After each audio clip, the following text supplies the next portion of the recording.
Hi guys, welcome back to our Let's Build It Together sessions. Now, we have completed the entire configuration of our simple network, and this is our Let's Review. So I'm gonna touch on a couple things. I'm gonna show you a network diagram, and we're gonna go through all the things we would have accomplished over these 12 sessions, because this is the 12th session.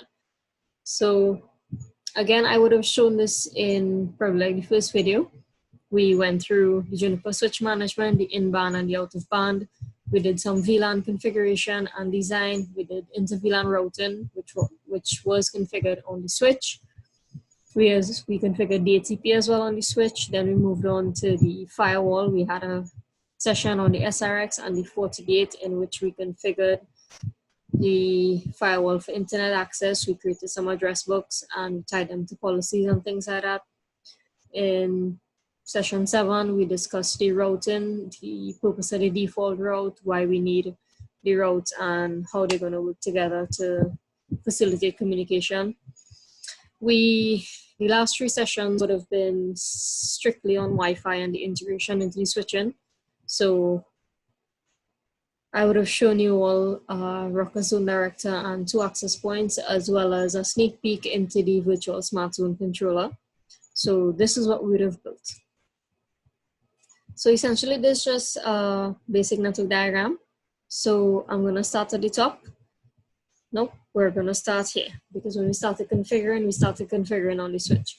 So the first thing we would have done would have been setting up the switch management. My management VLAN was 100 that I tied into the 100 subnet. So if you notice in my diagram, each device has an IP address of 100 dot something. So this is the management VLAN.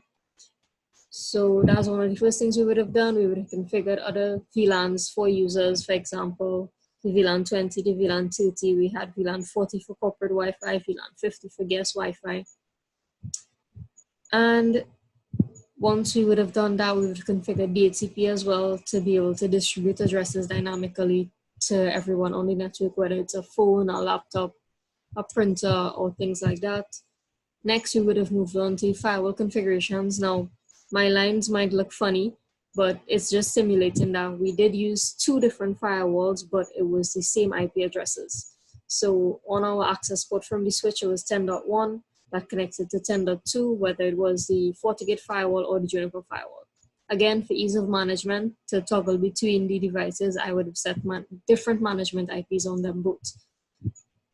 After that, we would have moved on to the Ruckus controller.